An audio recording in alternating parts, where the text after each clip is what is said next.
একটা ফেলে দেওয়া বাসায় পড়ে থাকা পুরানো টেবিলের ড্রয়ার দিয়ে কিভাবে আমি খুব সুন্দর একটা আমার চুড়িগুলো রাখার শোকেস বানিয়েছি সেই নিয়ে থাকছে আমার আজকের ভিডিও। আজকের এই ভিডিওটার জন্য আমি অনেক অনেক অনেক বেশি এক্সাইটেড। ফার্স্টে আমি এই ড্রয়ারটা নিয়ে চলে যাচ্ছি বাজারে, মাহবুব শপিং সেন্টারের সামনে যে কাজঘরের দোকানটা আছে সেখানে, কারণ এখানে আমি এটাকে সুন্দর করে কাজ লাগিয়ে নিব। তোমরা অনেকে আমাকে জিজ্ঞাসা করো যেটা কোন মাহবুব শপিং সেন্টারের সামনে। এটা হচ্ছে সিরাজগঞ্জ সদরের যে মাহবুব শপিং সেন্টারটা আছে সেটার সামনের একটা দোকান। তোমরা যে কোনো কাঁচ লাগানোর দোকান বা ফ্রেম বাঁধাই করার যে দোকানগুলো আছে ওখানে গিয়ে এটা করে নিতে পারো। আর এটার খরচ বেশি না, মাত্র 400-500 টাকার ভিতরে এরকম সুন্দর একটা শোকেস তোমাকে ওরা করে দিবে। আমি এখানে এক্সাক্ট দামটা বলছি না, কারণ অনেক সময় কাচের কোয়ালিটি এবং দোকানের ভিন্নতার কারণেও কিন্তু দামের কম বেশি হতে পারে, বাট এরকম 400-500-র ভিতরে তোমরা এরকম শোকেস করে নিতে পারবা। তারপরে আমার কাছে আরেকটা চ্যালেঞ্জিং ব্যাপার হয়ে ওঠে, সেটা হচ্ছে এখানে যে চুড়িগুলো রাখবো সেই চুড়ির হ্যাঙ্গারটা আমি আসলে কোথায় পাবো। পরে আমার মাথায় আসলো যে আমাদের বাসায় একটা পাইপ ছিল জানালার, তো আমি আমার ভাইকে দিয়ে সেটা কাটায় নিচ্ছি। টোটাল 5 পিস, আমি জানি না কত পিস লাগবে, তো আমি 5টাই কেটে নিয়েছি। এবার এটাকে আমি স্টুডিওতে নিয়ে এসেছি।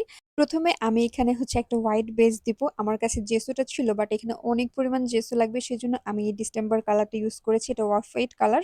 এটা দিয়ে আমি ফার্স্টে একটা কোটিং দিয়ে নিব। আর আমার কাজটা সহ কাজ করতে অনেক বেশি অসুবিধা হচ্ছিল, সেজন্য পরবর্তীতে আমি কাজটা খুলে নিয়েছিলাম। এবার চলো তোমাদের সাথে শেয়ার করছি বেশ কিছু ডেকো পেপার। এগুলো খুবই সুন্দর, প্রত্যেকটা এত সুন্দর ডিজাইন ছিল। আমি শুধু বসে বসে ভাবতেছিলাম যে আমি কোনটা দিয়ে কাজ করব আর কোনটা দিয়ে কাজ করব না।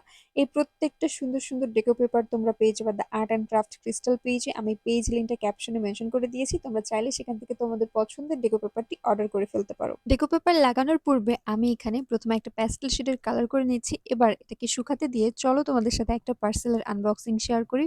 এই পার্সেলগুলো আমাকে পাঠানো হয়েছে আলিয়াস কর্নার নামের এই পেজটাতে। এই পেজটা বেসিক্যালি সুন্দর সুন্দর জুয়েলারি এবং শাড়ির পেজ। আমাকে ওরা বেশ কিছু সুন্দর সুন্দর জুয়েলারি পাঠিয়েছে। এই সুন্দর হ্যান্ডমেড চুড়িটা আমার অনেক বেশি পছন্দ হয়েছে, এবং সেই সাথে ছিল একটা ব্রেসলেট এবং ছিল একটা কানের টপ। খুবই সুন্দর লাগবে পরলে আই থিঙ্ক, যেহেতু আমি পরে থাকতে পারছি না, বাট এই সুন্দর শাড়িটা আমি তোমাদেরকে অবশ্যই পরে দেখাবো। আসলে খুব সুন্দর ট্যাসেল করা এবং দেখতে খুবই সুন্দর কালারটা। এই সবগুলো যদি তোমরা অর্ডার করতে চাও তাহলে কিন্তু আলিয়াস কর্নার পেজে কন্ট্যাক্ট করতে পারো। আমি পেজ লিঙ্কটা ক্যাপশনে মেনশন করে দিয়েছি। সেই সাথে আমি বেশ কিছু ছোট ছোট কাঠের টুকরাকে কালার করে নিয়েছি, এবং ড্রয়ারের যে হ্যান্ডেলটা আছে সেখানে আমি গোল্ডেন কালারের স্প্রে করে নিচ্ছি।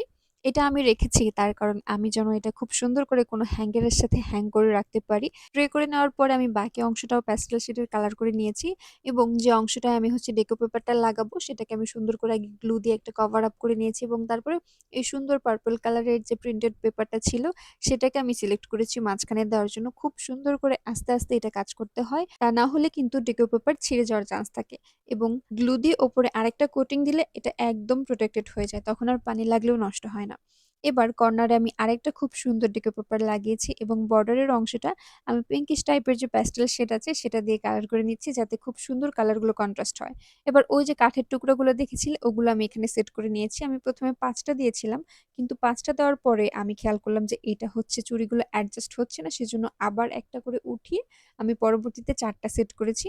এবার যে পাইপগুলো আমি রেখেছিলাম কেটে সেগুলোকে এখানে লাগিয়ে দিচ্ছি, এবং লাস্টে যে কাজটা আছে সেটাকেও লাগিয়ে নিচ্ছি, অ্যান্ড চুড়িগুলোকে লাগিয়ে নেব। এটা হচ্ছে আমার কাজের ফাইনাল লুক। যুথি কামিনী কত কথা